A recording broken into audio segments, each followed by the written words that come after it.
What is going on, guys? Today I'm going to be ranking what I consider the top 10 swordsmen in One Piece. So two things for this. One, I'm only going to be using people who I think really rely on their sword, like it's a really important part of their combat style and abilities. So, for example, Big Mom is not going to be on this list, okay? I don't think that she really belongs on here. And the second thing is, a lot of the time people are mentioned to have really high levels of like swordsmanship. That's not exactly what I'm talking about here. I'm just talking about people who are considered swordsmen and ranking them based on how strong I think they are. Okay, so with that all being said, let's get right into this shit. Coming in at the bottom of the list, just barely making it, we have Trafalgar Law. Law actually just barely got past my first rule of has to use a sword a lot in combat. He, kind of heavily relies on his Devil Fruit, but the majority of attacks he uses, he is using his sword to actually get those cuts going, so I think it was fair to keep him on here, especially because we've also seen him use his sword a lot without using his Devil Fruit, so it is very important to his combat style. Regardless, I think Law is going to end up super high on this list towards the end of the series, but at this point, I think he's really low. I'm still quite hung up on what happened in Dressrosa. It was a complete embarrassment by him. He is described to have the ultimate Devil Fruit, and he gets completely bodied by Dofi, so I'm not quite impressed with him at this point. I think Oda kind of did a little bit of sloppy writing as far as power scaling Law. But I think in Wano, he is going to end up being extremely powerful. He might jump up like 3 or 4 on this list. So for now, I'm putting him low, but I see a lot of potential for the guy.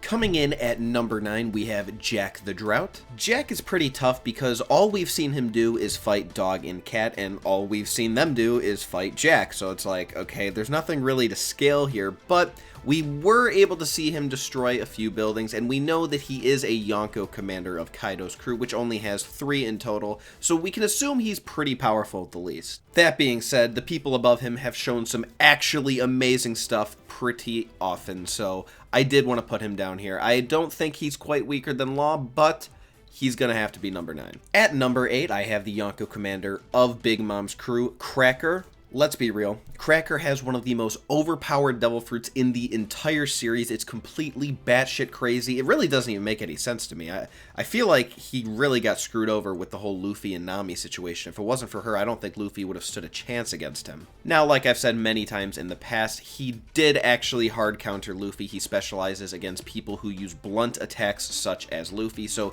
Luffy having that little help from Nami was absolutely critical, but kind of fair as well. And ironically enough, I think that he actually gets countered by swordsmen in general because it's a lot easier to slash and destroy his biscuit soldiers than use blunt attacks such as Luffy. So it is funny, but that doesn't actually really change anything. That doesn't mean I should put him below Jack or Law. I mean, if that's what we were going to do, then Law would be super high compared to Cracker because he hard counters Cracker. The Biscuit Soldier's durability is basically irrelevant against Law, so yes, I think he is stronger than Jack and Law overall, but not going to be any more than that. He gets the number 8 spot. Coming in at number 7, and this is where things get dicey. You get it? Because, swords, dice, yeah, okay, alright, so number 7, we have Vista. We haven't seen Vista do anything too crazy that we can really, hardcore scale.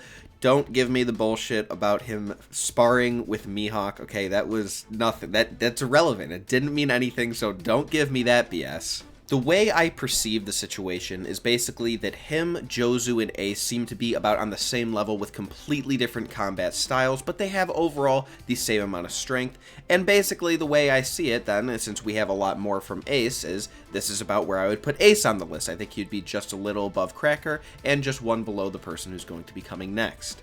So perhaps Vista actually is a lot stronger than Ace, and I'm just completely wrong on that, but we don't really know at this point, so that's where I'm going to put him at the number 7 spot. And at number 6, I have Zoro. Going along with that whole Vista and Ace thing, I like to think that before Wano, Zoro was probably just slightly stronger than Ace, and now with Enma and everything he's been learning in Wano, I think that he's going to take a massive step forward, which definitely should propel him above Vista. Now, of course, I know it's been mentioned that Vista's sword skills, his swordsmanship itself, is comparable to Mihawk's. I understand that. But that's not exactly what I'm talking about here. I'm talking about how strong overall I think they are. I think that Zoro brings a lot more to the table than just his swordsmanship. Neither of these guys are Devil Fruit users, so it's a pretty straight up matchup, and I just think that Zoro would take it, so I'm going to put him at number 6. Alrighty then, on to the upper half of the list, the top 5 in my opinion.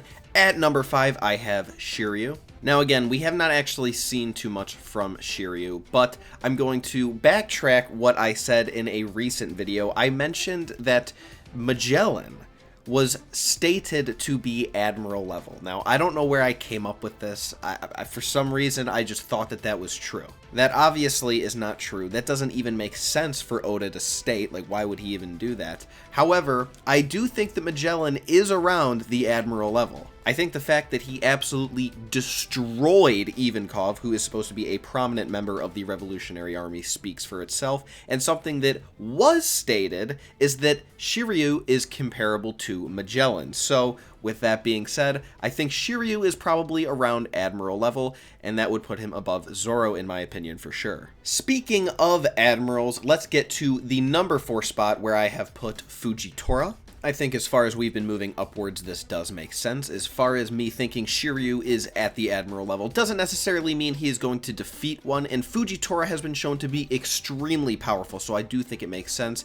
It is also interesting that Shiryu now has this invisible fruit, and we don't really know how that's going to interact with observation haki, but, you know, depending on that, I mean, he would kind of be countered by Fujitora, right? At least in the same way that you could say that Luffy countered Enel because his fruit was basically worthless against him. Now, of course, that's not what we're talking about here. We're not talking about a ladder of like 1v1s that would get really messy and not really make any sense. We are talking about who I think is overall just stronger, and I still am going to go with Fujitora, so. I could see a Shiryu versus Fujitora battle being a like 10-day battle or whatever bullshit that goes on, but yeah, I think Fujitora is going to take this one and take the number 4 spot with. And then at number 3, we have Daddy, one of the best characters in this series, Rayleigh. This one was kind of difficult for me putting him above Fujitora because he did kind of lose a battle against Kizaru. He didn't straight up lose it, but I think that he was on the losing end of it. However, first of all, I think it's worth noting that he kind of had a disadvantage just because of the fact that he had to defend the Straw Hats. I mean, Kizaru